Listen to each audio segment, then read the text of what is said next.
Жетилгиле балдар. Автор Селчук Ширин. Которгон Кенжебаева. Экинчи бөлүм. Экинчи бөлүмдү баштаардан алдын Китебстан басма үйүнүн кызматкерлерине Которгон Кенжебаевага, автор Селчук Ширинге терең ыраазычылык билдиребиз. Бул китептен пайдалуу маалымат алган болсоңуз, жакындарыңыз менен бөлүшүүнү унутпаңыз. Экинчи бөлүм. Балдардын кенже курагы. Буюм эмес, эскерүү топтоңуз. Инсандардын бактылуу болушу үчүн кайсынысы дагы маанилүү? Тажрыйбабы же буюмбу? Бул суроого жооп табуу үчүн Амит Кумар достору менен кызыктуу бир тажрыйба жүргүзгөн. Кандайдыр бир тажрыйба ала турган сатып алуу менен бир буюмду сатып алган учурдагы адамга тийгизген таасирин өлчөө менен ишти башташкан. Тажрыйба дегенде бир нерсени жасоо, эс алганы, бир жерге баруу, театрга же концертке барууну сөз кылып жатабыз. Буюм дегенде жагың бир нерсе сатып алуу, мисалы жаңы машина, компьютер же оюнчук. Изилдөөчүлөр бул эки ишмердүүлүктүн ортосундагы кубануу, толкундануу, ырахаттануу деңгээлиндеги айырмачылыктарды өлчөп чыгышат.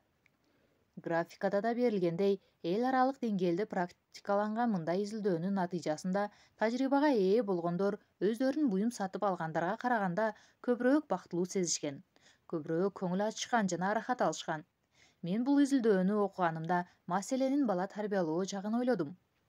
Кымбат оюнчук эмес. Бала өнүгүүсүнө байланыштуу көптөгөн изилдөөлөрдө бир ооздон ата-эне менен баланын биргеликте сапаттуу убакыт өткөрүүсүнүн ордун эч нерсе алмаштыра албайт, деп айтылат. Андыктан жогорудагы изилдөөдөгү эң өзөктүү принцип көбүрөөк балдарга тиешелүү. Балдар бир нерсеге ээ болгонго, мисалы, телефонго же оюнчукка ээ болгонго караганда бир нерсеге катышкандан, башынан өткөргөн нерселерден көбүрөөк ырахат алышат. Негизги муктаждыктарынан кийинки эле орунда балдар үчүн эң зарыл муктаждык ата-энеси менен сапаттуу убакыт өткөрүү. Башкача айтканда, тажрыйба алмашуу болуп саналат. Бир гана ата-энеси менен эмес, курдаштары, мугалимдери жана башка чоңдор менен өткөрүлгөн убакыт да маанилүү. Сейилде, сүйлөш, ойно. Айрыкча ата-энелерге сунушум, буюмдун ордуна ишмердүүлүктөргө маани берилип, убакыт бөлүү маанилүү. Балдар чоңойгондо сатылып алынган кымбат оюнчуктарды эмес, бирге өткөргөн унутулгус кызыктуу окуяларды эстешет. Акча топтоп, жаңы машина алгандын ордуна ошол акчага саякатка чыгуу үй бүлө үчүн да, балдар үчүн да баалуураак инвестиция болмокчу. Бир нерседен тажрыйба алуу, бир буюмга ээ болууга караганда көбүрөөк сүйүнтөт. Кыскасы, бул китепте кайра-кайра басым жасап жаткандай эле ата-энелерге кайрылуум так жана ачык. Балдарыңыз менен саякаттаныңыздар, сүйлөшүңүздөр, ойноңуздар, тартынбаңыздар. Убакыттан уттуруп койбоңуз. Буга чейин баса белгилегенимдей, ар кандай жөндөмдүүлүктөр өтө тездик менен өздөштүрүлгөн олуттуу, чукул курак бар. Өнүгүүнүн негизги бөлүгү ишке ашкан мындай учурду өткөрүп жиберсеңиз, колдон чыккан мүмкүнчүлүктүн кайра келиши оңой турбас. Менин өрчүшү үчүн мындай критикалык курактын 3-4 жаш экенин эске алганда, айрыкча ушул курактарда балабызга көбүрөөк көңүл бурушубуз керектигин да аңдап жеткен болобуз. Балабыздын акыл эс жагы бизди катуу ойлонсо, алардын мектепте академиялык ийгиликке жетишин кааласак, мектепке барып баштагандан кийин жеңибизди түрүп шымаланганыбыз туура эмес болуп калат. Биздин милдет бала төрөлгөндөн тартып критикалык курагында алардын муктаждыктарын канааттандыруу, колдоо көрсөтүү. Балдарыбыз үчүн жасай турган эң олуттуу академиялык инвестиция дал ушул алгачкы жылдарда кылган иш-аракеттерибиз болуп саналат. Башталгыч класстарда, жогорку класстарда, университетте жасала турган иштер да маанилүү, бирок алгачкы жылдардай эмес. Маектешүү үчүн күтүүнүн кажети жок. Балдарга байланыштуу изилдөөлөрдө так айтылган дагы бир жагдай — балдар менен маектешүүнүн маанилүүлүгү. Ушундан улам али бала төрөлө электе аны менен сүйлөшүүгө аракеттенүү. Ал төрөлгөндөн кийин көз аркылуу, жылмаюу жана сөз аркылуу диалог баланын бакубат чоңоюшу үчүн теңдешсиз баалуулук. Атүгүл гүлдөр деле жылмаюуга, сүйлөшүүгө таасирленип жатса, албетте жаңы төрөлгөн балдардын мындай жылуу баарлашуудан таасирленбейт дегенден алыс болушубуз шарт. Алгачкы жылдары бешик ырлары, кучакка алуу, көз караш аркылуу түзүлө баштаган мындай диалогту кийинки жылдары сүйлөшүү, бирге ойноо, андан ары өз ара маектешүү аркылуу байытыңыз. Изилдөөлөр көрсөткөндөй, 4 жаштан 6 жашка чейинки жаштар менен баарлашуу алардын интеллектуалдык өнүгүүсүндө алгачкы жылдардагыдай таасирдүү боло албайт. Бул курактагы балдардын интеллектуалдык жактан өсүүсүнө таасир эткен эң негизги фактор балдардын диалогдо демилгечи болуусу. Балаңызга диалог учурунда канча жолу кезек берилди? Сиздин жетегиңизден чыкпайбы? Же болбосо балаңыз өз сезимдерин тартынбастан өзү каалагандай ачык айта алабы? Изилдөөчүлөр жогорудагы суроолорго жооп табуу максатында балдарга мини микрофон тагып 2 күн бою көзөмөлдөшөт. Андан соң менден тараган толкундарды өлчөөчү лабораториялык тест жүргүзүшөт. Тесттин натыйжасында ата-энелери менен маектешүүдө эркин болгон балдардын мээсиндеги брока бөлүгү бир кыйла активдүү иштейт. Тагыраак айтканда, сүйлөшүү үчүн кезек берилген, маектеш катары шыктандырылган балдардын мээнин түзүлүшү да кийинчерээк өзгөрүүгө учурайт. Эффективдүү, активдүү диалог чөйрөсүндө чоңойгон балдар тең туштарынан интеллектуалдык жактан да, академиялык жетишкендик жагынан да кыйла озуп кетишет. Жалпылап айтканда, эгерде балаңыздын мектепте ийгиликтүү болушун кааласаңыз, сыйкырдуу бир формула издеп кереги жок. Сиздин милдет аларды көбүрөөк угуу, алар менен ынак болуу, өз оюн эркин айта алган бала баардыгын оңой үйрөнөт. Көбүрөөк суроо бериңиз балдарыңызга. Жоопкерчилик аталарда. Ушул этапта көңүлдү аталарга бургум келет. Айрыкча балдардын алгачкы 3 жылы Туркияда апаларга жүктөлгөн. Бул ойлорду инсан катары жеке байкоолорума гана эмес, изилдөөлөрдүн негизинде айтып жатам. Төрөлгөндөн 3 жаштагы балдардын жашоосунда аталардын башка курактарга салыштырмалуу дээрлик катышпагандыгын көрүп абдан таң калдым. Себеби баланын мээси эң ыкчап мөрчүп жаткан ата-эненин таасири эбегейсиз из калтыра турган чакта аталар кайра эле сүрөттө жок. Эгерде ата баласы менен бирге убакыт өткөрүүсү, аны менен тыгыз байланышта болгусу келсе, баласы төрөлөрү менен ишке ашырышы зарыл. Эгерде кайсы жаштагы бала менен убакыт өткөрө тургандыгын тандоого туура келсе, анда төрөлгөндөн 3 жаш курактагы бала менен алектенүүсү зарыл. Ага китеп окуп, жомок айтып, аны менен ойношу керек. Бала тарбиялоо бир гана апага жүктөлө турган жоопкерчилик, бала белгилүү бир жашка келгенде өткөрүлүп ала турган кызмат эмес. Мектепке чейинки курак үчүн китеп тандоодо 3 критерий. Биринчи, жаш өзгөчөлүгүнө ылайыктуу китеп. Балаңызга китеп тандоодогу эң негизги критерий анын жашына жана өнүгүү этабына ылайыктуулугу. Мисалы, төрөлгөндөн 36 ай, башкача айтканда төрөлгөндөн 3 жашка чейинки жаштардын арасындагы балдар үчүн китептин көрүнүшү башкы орунда. Текст маанилүү эмес, бирок 3 жаштан 6 жаш аралыгындагы балдар үчүн баары тескерисинче. Бул куракта визуалдуулуктун ордун текст алат. Башкача айтканда китептин ичиндеги окуялар маанилүү. Андыктан алгачкы жылдарда текст дээрлик болбошу керек. Алгачкы 6 ай үчүн тандалган китеп калың картондой болуш керек. Ал китепти эртеби кечби балаңыз оозуна салаарын унутпаңыз. Оозуна салса, ала койбой, балаңыздын китеп менен камыр-жумур болушуна уруксат бериңиз. Алгачкы китептердин ак кара болгону деле дурус. Анткени жаңы төрөлгөн балдар өңдөрдү анчейин айырмалай албайт. Айрыкча алгачкы китептердин үн чыгаруучу электрондук эмес, чүпүрөктөн же нейлондон болгону жакшы. Ушул жерде айта кетчү нерсе, үн чыгаруучу, кнопкалуу, музыкалуу, батарея менен иштеген оюнчуктар пайда эмес. Зыян алып келерин баса белгилеп кетейин. Экинчи, жооп берген эмес, суроо узаткан китеп. Айлар өткөн сайын баланын көңүл коюу мүмкүнчүлүктөрүнө, жөндөмүнө жараша жаңы китептерди өтүшү керек.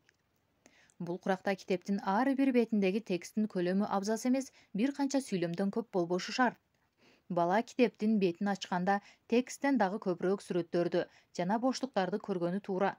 Мектепке чейинкилерге арналган сапаттуу китеп суроо жооп аркылуу сиз менен баланын ортосундагы баарлашуу менен башталгандай болушу зарыл. Эгерде бир да суроо сурабай колуңуздагы китепти окуп бүткөн болсоңуз, анда ал 3 жашка чейинкилер үчүн идеалдуу китеп эмес, деп айтабыз. Анткени бул курактагы китептер сизди балаңыз менен эриш аркак кыла турган ортомчунун гана ролун ойноого тийиш. Ал ортомчу аркылуу балаңызга болгон сүйүүңүздү көрсөтүңүз. Балаңыз менен жылмаюу сезимдерди бөлүшүүгө кызмат кылган баардык китептер жакшы китептер болуп саналат. Баса, балдарга китеп тандап жатып, аларга турмуштук сабак берүү оорусунан кутулушубуз зарыл. Тилекке каршы, бул жагдай биздин китептердин жалпы кемчилиги. Жалпысынан китептердеги хикаялар, темалар, окуянын аягында насаат жана тарбиялык сөздөр менен бүтөт. Чынында бул куракта китеп окуудагы максат бир нерсе үйрөнүү эмес, көңүлдүү убакыт өткөрүп, сөз байлыкты өстүрүү болуп саналат. Сарсана болуунун кажети жок. Балаңыз өз убакыт сааты келгенде үйрөнүшү керек болгон турмуштук сабактарды ансыз деле үйрөнөт. Ансыз деле бир канча жыл өтүп, өз китебин өзү тандайт. бирок ал даражага жетишүү үчүн алгач китепти сүйдүрүш керек. Сиздин бала бакча курагындагы балаңызга бере турган сабагыңыз алар менен биргеликте китептердин коштошуусунда көңүлдүү убакыт өткөрүү жана өмүр бою улана турган эмоционалдык байланышка пайдубал түзүү. Аягы насаат менен бүткөн китептердин дагы бир кемчилиги балдардагы китеп окууга болгон кызыгууну балталап салгандыгы. Арине, бул курактагы балдарга арналган окуялардын аягы ачык болуп, бала өз пикирин өнүктүрүп, жыйынтыктай турган сезимдерге ээ болушу шарт. Тагыраак айтканда, окуя натыйжа эмес, кыял күчүн өнүктүрүүгө башталышы зарыл. 3. Баланы кыялдарга алып учкан китеп. Бала 3 жаштан өткөндө куюлушкан аңгеме түзүү актуалдуу боло баштайт.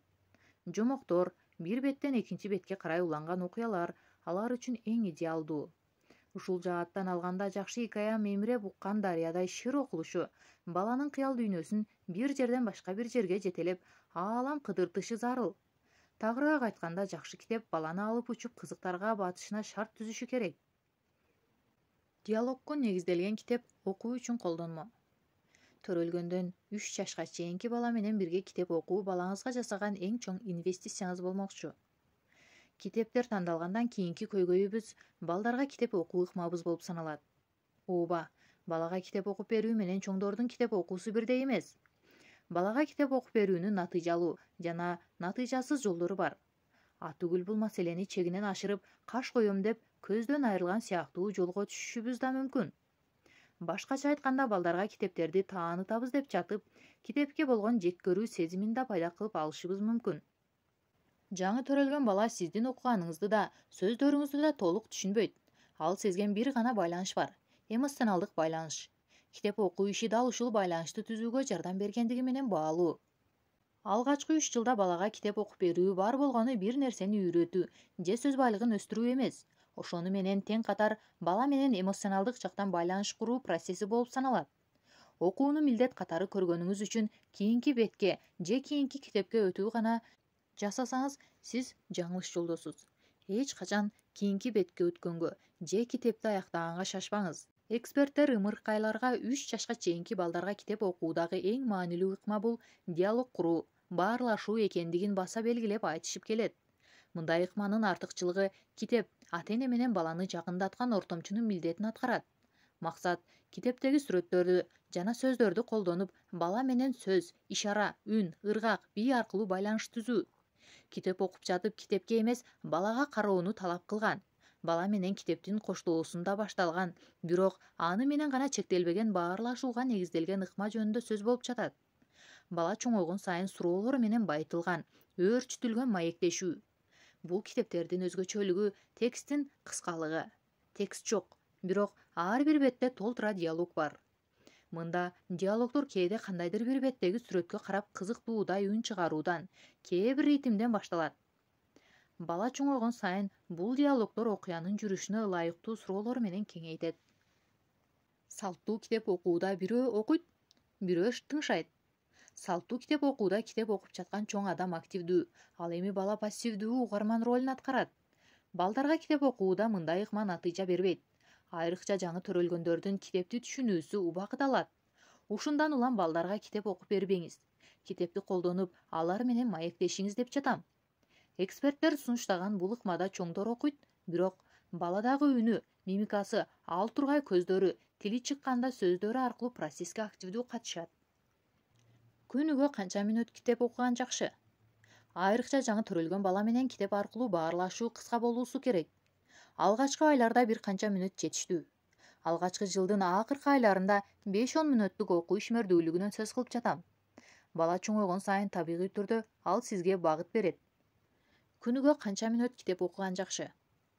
Айрыкча жаңы төрөлгөн бала менен китеп аркылуу баарлашуусу кыска болуусу керек. Алгачкы айларда бир канча мүнөт жетиштүү.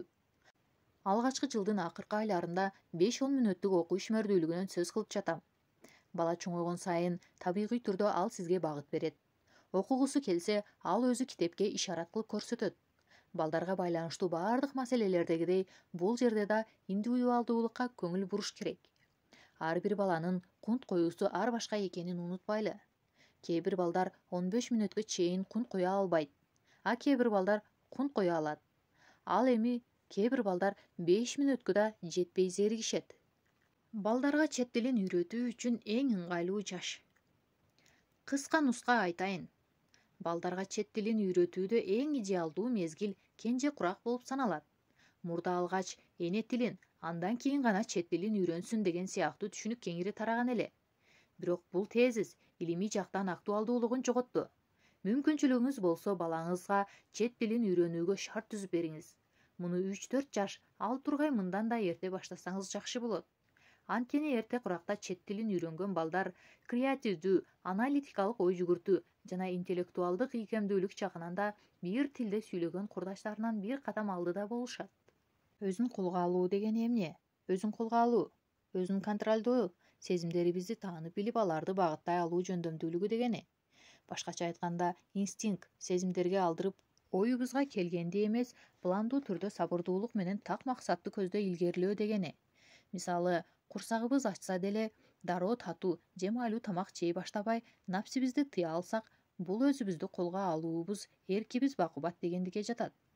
Байкасаңыздар керек, жөндөмдүүлүк деп жатам, анткени балдар өзүн өзү колго алууну өздөштүрө алышат. Андыктан акыркы жылдарда дүйнөдө жогорудагы изилдөөнүн да таасири менен балдардын эрктүүлүгүн, күчөтүүнүн ыкмаларын жапа-тырмак издеп жатышат.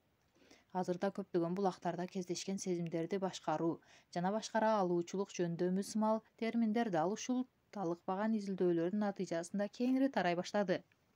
Максат балдарга жаштайынан тартып өз сезимдерин таанытуу жана аларды башкара алуу жөндөмдүүлүгүнө ээ кылуу. Сезимдерди башкарууну кантип үйрөнсөк болот? Балдарга өз сезимдерин башкарууну үйрөтүүнүн кыскача 2 жолу бар. Алгач балдар менен ишенимге таянган бакубат эмоционалдык байланыш түзүшүңүз керек. Экинчиден, алар үчүн үлгүлүү инсан болушка мажбурбуз. Эгерде сиз ата-эне катары балаңыз сизге муктаж болгон учурда ага тилектеш боло алсаңыз жана аларга өз сезимдериңизди башкара алгандыгыңыз иш жүзүндө көрсөтө алсаңыз, алар да сиздин көчүрмөңүз катары муну сизден үйрөнүшөт. Ишенимге таянган эмоционалдык байланыш түзүү үчүн аны менен жылуу мамиледе болушубуз жана баланын мүнөзүнө жараша ийкемдүү, сергек мамиле жасашыбыз керек. Бул эки терминдин ортосундагы айырмачылыкты Билге Селчук агай мындайча баяндайт.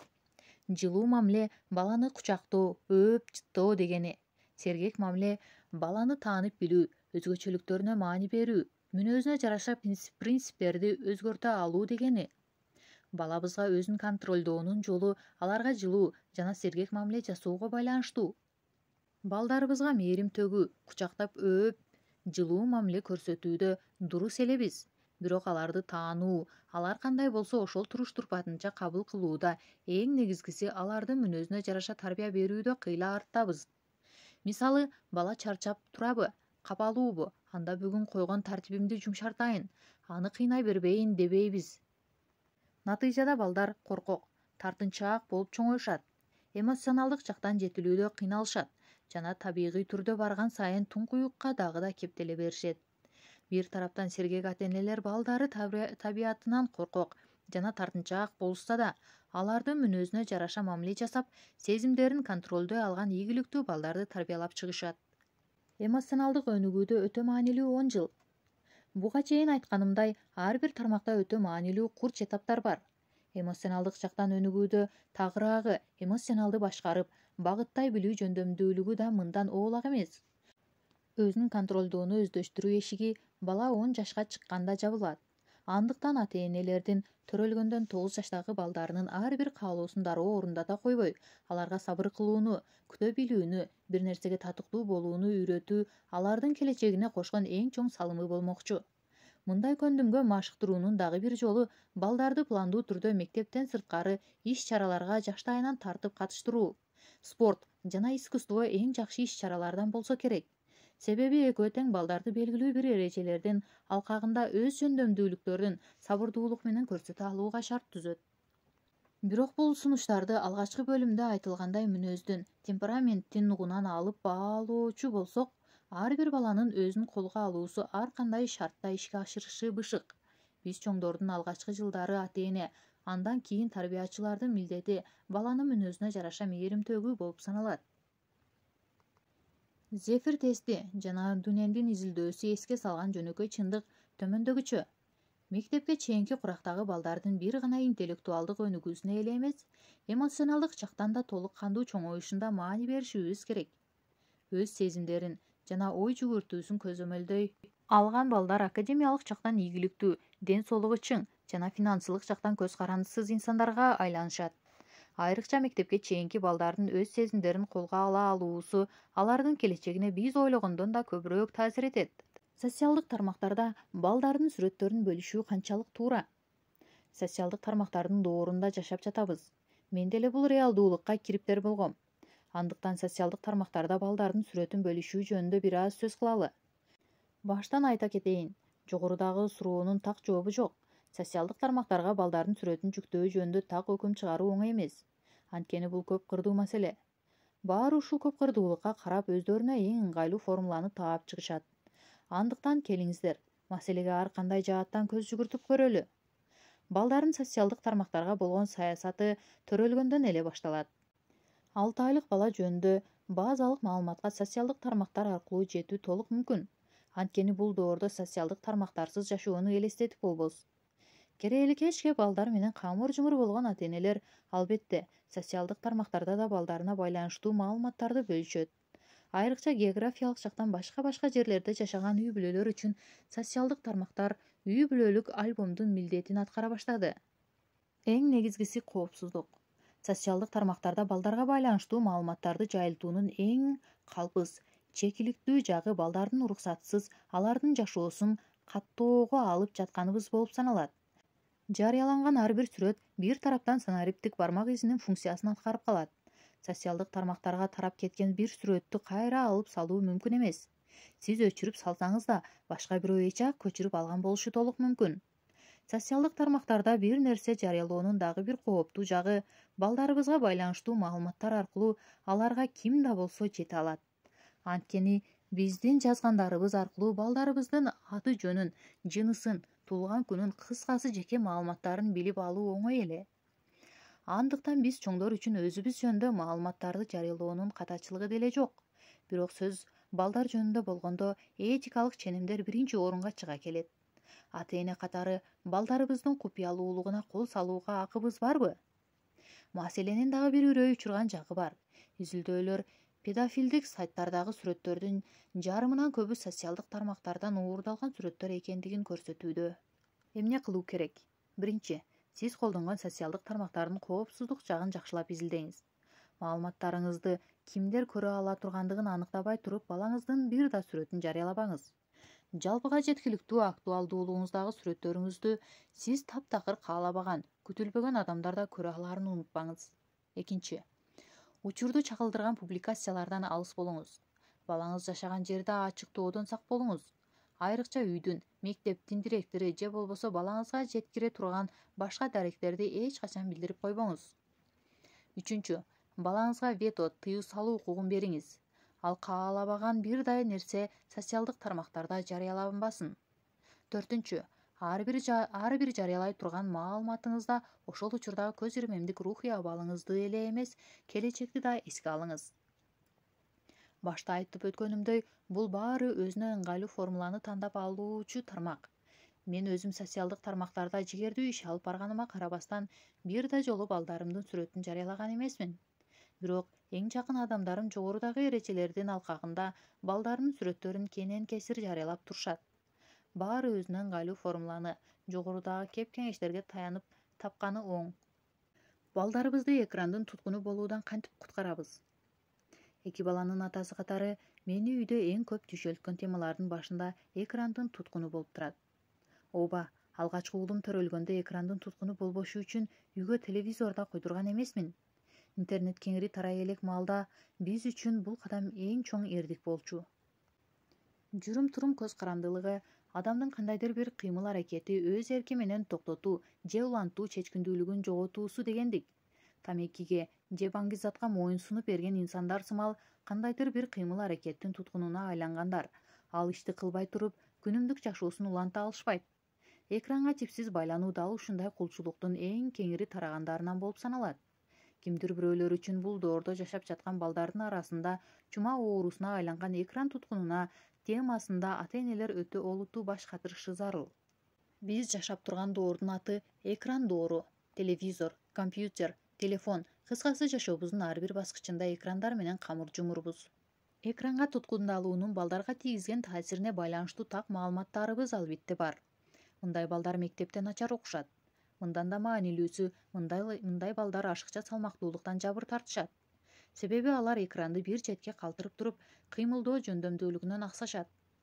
Балким, суроонун эң талуулуу жери экранга туткундалган балдардын социалдык мамилелешүү жөндөмдүүлүгүн өөрчүтө албагандыгы. Бул тизмени чубай бергендин кажети жок. Анткени кырдаал айдан ачык. Андыктан көйгөйдү таржымалдап бергенибизге жараша эми аны чечүүнүн жолун да издейли. Себеби бул дарттын дабасы да бар. Тыюу салуу проблеманы чечпейт. Бардык изилдөөлөрдө балдарга экранды таптакыр тыюу салуу проблеманы чечпейт деп айтылат. Мындай кескин тыюу салуулар тескерисинче бардыгындагы кызыгууну ого бетер күчөтөт. Экранга көбүрөөк байлап салат. Мындан сырткары экрандар балдардын теңтуштары менен орток тажрыйба топтогон тармагына айланды.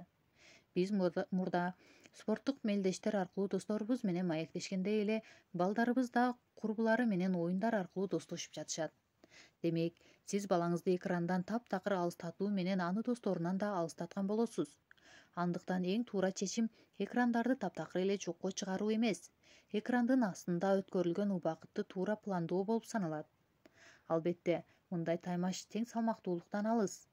Элестетсеңиз, бир тарапта бардык күчүн балдардын эркин жашоого чумшаган профессионал ири аскердик бөлүк. Бир тарапта мага окшош балдардын экрандын туткуну болушунан куткарам деп тердеп тепчиген ата-энелер. Деги эмне кылабыз? Колдон келбейт деп күрөшүүдөн баш тартып, балдарыбызды экрандарга тапшырып коебузбу? Эч качан. Анткени биздин колубузда ири оюн компанияларында жок күч бар. Балдардын убактысын көзөмөлдөө, ооба, ата-энеликтин бир канаты мээримге бөлөө, ырайым көрсөтүү, бирок экинчи канаты дал ушул көзөмөлдөө. Бирок бул күчтү бала чоңойгон сайын жогото баштайбыз. Андыктан этият менен жана эртерээк колдонуу керек. Деги бул күчтү кантип колдонобуз? Жогоруда айтылган экранга туткундалуу жаңы термин эмес. Ушундан улам көптөгөн адистер балдарды экрандын чеңгелинен куткаруунун аргасын издеп жатышат. Максат балдарды экрандын роботу болуудан сактап калуу. Адистердин орток көз карашы боюнча, балдарды экрандан куткаруу үчүн ишти алгач үйдөн баштоо керек. Анткени мындай кадам үйдүн атмосферасынан башталат. Андыктан аяосуз тузактан балдарыбызды куткаруу үчүн ата-энелерге жана башка жооптуу кишилерге чоң жоопкерчилик жүктөлөт. Иш аракетибизди экранга туткундалууга шарт түзгөн чөйрөнү алмаштыруудан баштасак болот. Экран азгырыгы чөйрөдөн башталат. Экран азгырыгы жеке адамдын жүрүм-турумуна гана байланыштырганга болбойт. Бул белгилүү бир убакыт тилкесинде адамды курчап турган кырдаал аурага байланыштуу. Жагдай ошондой болуп турса, баары азгырыкка жеңилиши мүмкүн. Ошондон улам бир эле адам кээде экранга азгырылса, кээде ага кош көңүл мамиле жасап, андан алыс тура алат. Бул сүйлөмгө экран азгырыгынан кутулуунун формуласы катылган. Кырдаалды өзгөртпөй туруп, азгырыктан кутулуу мүмкүн эмес. Башкача айтканда, бул чөйрө факторуна көз каранды. Сөз балдардын экранга туткундалуусу жөнүндө болуп жаткандан кийин маселенин башаты да, айласы да бир. Бул үй-бүлө. Үй-бүлөлүк аураны өзгөртпөй туруп, балдарды экрандан куткаруу мүмкүн эмес. Анда үйдө эмнени, кантип балдарыбыздын экранга азыраак көз каранды болушун шарттай алабыз?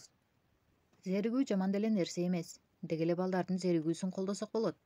Тынымсыз бир нерсе менен алек болгон баланын жаратмандыгы начарлайт, мукойт.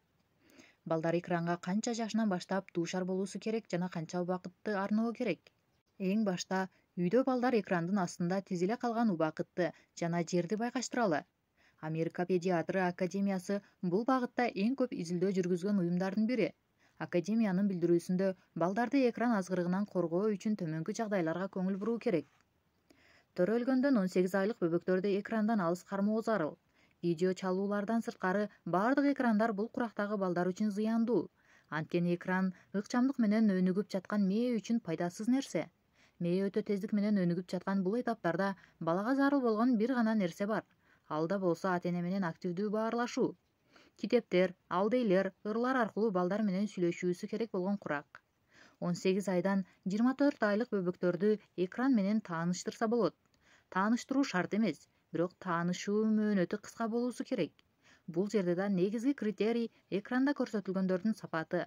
Балдардын алгачкы жолу экран менен таанышуусу канчалык кечеңдесе, ошончолук жакшы.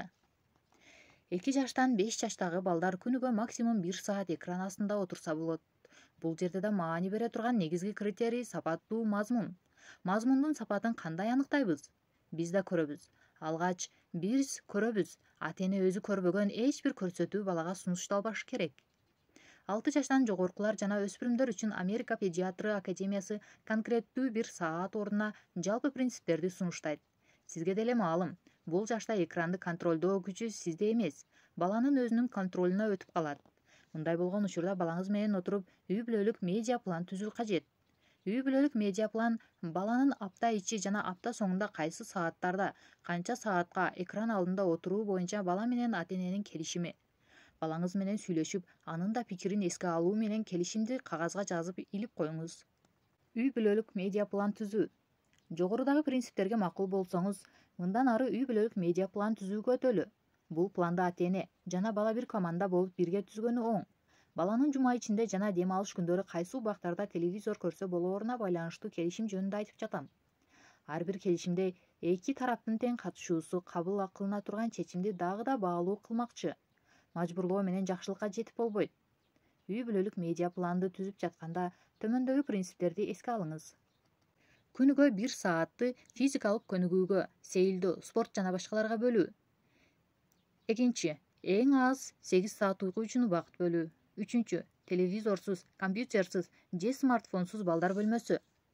Төртүнчү, жатаардан 1 саат мурун бардык телевизорлорду, компьютер, смартфондорду өчүрүү. Экрансыз убакыттар аныкталышы керек. Мисалы, үй бүлөнүн бирге эртең түштөмү, өзгөчө кечтем учурунда экрандарды өчүрүү же телефон, компьютер колдонбоо. Башкача айтканда, эртең мененки тамакты ичүү, түштөнүү, кечки тамакты ичүү учурундагы убакытты айтып жатат. Мындай экрансыз убакыттарды алдын ала аныктап алып, аракет кылуу. Экрансыз чөйрөлөр. Мүмкүн болсо, бир бөлмөнү же бир бурчту экрансыз жер катары бөлүп коюу керек. Жогоруда саналып өткөн бардык эрежелер кагаз жүзүнө жакшынакай көрүнүшү мүмкүн. Ишке ашырууда кыйынчылыктарга дуушар болоруңуз бышык. Бул кыйынчылыктарды жеңип чыгуу үчүн эки нерсе өтө маанилүү. Эң башта, жогоруда айтып өткөнүмдөй, бул эрежелерди балаңыз менен талкуулашыңыз керек. Алардын колдоосуна ээ болбой туруп, бул эрежелерди сиздин жеке өзүңүз ишке ашырууңуз дээрлик мүмкүн эмес. Жогорудагы көпкө созулган талкуулар, ынандыруу, көндүрүү этаптары жана артка кайтпоо үчүн күрөшүү талап кылынат. Бир тараптан жогорудагыдай эрежелерди койгондон кийин, алгач ата-эне келишимге бек турушу, ырааттуулук менен эрежелерди улантышы керек. Бир апта аткарылып, кийинки аптада аткарылбаган ырааттуу түрдө ишке ашырылбаган эрежелерди эреже деп атоого болбойт. Албетте, дагы бир жагдай, колунан телефонду түшүрбөгөн ата-эненин жогорудагы эрежелерди аткарышы өтө кыйын. Андыктан айрыкча экранга байланып калган үй бүлөлөргө сунушум бар. Келиңиздер, технология орозосун баштайлыбы? Үй бүлөнү технология уусунан арылтуу. Көндүмгө айланган адаттарыбызды өзгөртүү. Жаңысын өздөштүрүүдөн алда канча татаал. Андыктан ата-эне өзү баш болуп, үй бүлө мүчөлөрү экран азгырыгынан арылуусу керек. Тагыраак айтканда толугу менен токтотуп, жашоодо жаңы барак ачуу жөнүндө айтып жатам. Муну өз жашоомдо ишке ашырып көрдүм. Пайдасы тиерине ишенип, сиздер менен да бөлүшмөкчүмүн. Мен төрөлгөндө үйдө экран жок болчу. Бирок балдарым төрөлгөндө компьютер баш болуп, башка толгон токой экрандар бар эле. Учурда эч бир үйдү экрансыз элестетип болбойт. Ошондон улам экран менен киндиктеш балдар аны жашоодогу табигый нерсе катары көрүшөт. Жашоону ансыз элестете да алышпайт. Дал ушул себептен улам экрандын азгырыгынан арылууда шок терапиясы таасир тийгизүүсү мүмкүн. Ушул пикирге ынанып, өз үй бүлөмдө тажрыйба жүргүзүп көрдүм. Менин эки уулум экран менен киндиктеш болгону үчүн 3 аптада экрандын шлактарынан арылууну чечтик. Экранга туткундалуу чөйрөгө байланыштуу дегенбиз. Ушундан улам экрандан арылуу үчүн үйдөн башка жерди тандап алышыбыз керек болчу. Ал үчүн каникул мезгили эң сонун мүмкүнчүлүк эле. Биз да бул мүмкүнчүлүктөн пайдаландык. Экрансыз каникулга чыктык. Ал тургай экрансыз гана эмес, мейманканасыз, электр жарыгысыз каникулга чыктык. Ооба, жонубузга чатырыбызды арттык. Экскурсияга чыктык. Мейманкананын люкс жашоосунан электр жарыгысыз, албетте экрансыз каникулга чогуу пикиримди балдарыма сунуштаганымда үйдө кандай ызы-чуу чыкканын айтпай эле коеюн. Компьютер оюндарынан достору менен байланыштырчу телефондон оолак 3 жума каникулга чыгуу алар үчүн 3 кылымга тете. Бирок узакка созулган каникулдун жыйынтыгында макулдаштык. Чемоданга толтура китеп салып алып жолго чыктык. Экран болбосо күндөр кыйла узайт экен. Ушундан улам 3 жумалык экран орозосу учурунда эң чоң проблемабыз балдарды китеп менен камсыз кылуу болду. Экрандан алыс болгон күндөрү бир нерсени аңдадым. Тактап айтканда, колдо телефон, бир четте сайрап турган телевизордун коштоосунда сапаттуу убакыт өткөрүү мүмкүн эмес экенин аңдадым. Балдар менен чын тилден баарлашуу үчүн баардык экрандарын өчүрүш керек. Биздин 3 жумалык экран орозобуздун эң чоң сюрпризи балдар менен бирге өткөргөн убактыбыздын сапаты эле. Тоолордун чокусунда, дарыялардын жээгинде бир канча саат балдар менен жол жүргөндө, балдар менен канчалаган жылдан бери иш жүзүнө ашыра албай жүргөн терең темаларда тереңдете маектешүүнүн ырахатына баттык. Күнүмдүк жашоодо эч эле сүйлөшүүгө убакыт таппай, мойнубуз жар бербей жүргөн темаларга сүңгүп кирип кеттик. Жашоо жөнүндө, бири-бирибиз жөнүндө жаңы нерселерди үйрөндүк. Экрансыз күндөрдө дагы бир нерсе үйрөндүк. Отун аңгеме айтууга дилгирленткен тарабы бар экен. Күнүгө кечинде оттун айланасында балдар менен курган маегибиздин ырахатын сөз менен жеткире албайм. Интернет жана электр жарыгына чейинки доордо мен сымал балалык өткөндөр үчүн бул 3 жума ностальгиялык саякаттай болду. Май чырактын жарыгында китеп окуп бүтүрүү, кечинде чатырда уктаарда асмандагы учкан жылдыздарды тамаша кылуу, таң эрте күндүн алгачкы шууласы жүзүңдү сылаганда ойгонуу. Булар менин балалыгымдан калган эскерүүлөрүм, кусалыктарым. Дээрлик 30 жылдан ашуун ишиме байланыштуу экрандарга байланган жашоомду ойлоп, экрансыз учурларымды сагыныпмын. Андыктан кыйын да болсо бир сынап көрүңүз демекчимин. Айрыкча жаңы бир жүрүм-турум калыбын үйүңүздө орноткуңуз келсе, муну сөзсүз жасаңыз. Балдарга тыныгуу берүү туурабы? Балаңыздын жүрүм-турумун канчалык көзөмөлдөйсүз? Балаңызга канчалык деңгээлде колдоо көрсөтөсүз? Бул эки суроого берген жообуңуз сиздин ата-энелик стилиңизди аныктайт. Кээ бирөөлөр дисциплинага ашкере басым жасап колдоо көрсөтүүнү четке кагат. Кээ бирөөлөр мээрим колдоого көп басым жасап, дисциплинага маани бербейт. Эң идеалдуусу дисциплинаны да, колдоону да кырдаалга жараша, баланын мүнөзүнө жараша белгилөө, аныктоо. Башкача айтканда, өзгөрүлмө, ийкемдүү ата-энелик стилин өздөштүрүү керек. Деги бул натыйжага жетүү үчүн эмне кылсак болот? Тыныгуу методу мындай максатты ишке ашырууда натыйжа береби? Тыныгуу деген эмне? Мурда балдарды тартипке салуу дегенди аларды сабоо же таяктоо катары түшүнүшчү. Акыркы жылдары токмоктун жашообуздан алыстатылышынын натыйжасында ордуна тыныгуу методу тамыр жайып баштагандай. Жүрүм-турум боюнча психолог Скиннер тарабынан сунушталган бул метод баланын кылган туура эмес ишин кайталатпоо. Бул максатта бала туура эмес иш кылып койсо, ага жакпаган бир жерде бир канча убакыт болууга мажбурлоо. Кыска мөөнөттүү сүргүн десек да болот. Ооба, мажбурлоого басым жасалат. Болбосо ансыз деле балага жаккан жерде бир аз боло туруу, ал жерде өткөрүлгөн убакыттын тарбиялык маанисин жоготтурат. Талаш-тартыш маселе. Тыныгуу, туура эмес иш кылып койгон баланын ага жакпаган бир жерде бир канча убакыт болууга мажбурланышы бала тарбиялоодо кеңири колдонулат.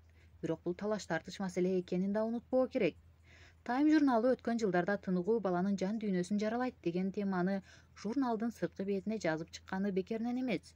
Бирок туура жана орундуу колдонсо, бул методдун бала тарбиялоодо оң таасири болушу мүмкүн. Андыктан тыныгуу жакшы же жаман деп каралбастан, тыныгуу методдун туура жерде колдонуу же дал келбеген учурда колдонуу деп кароого болот. Жазабы же үйрөнүүбү?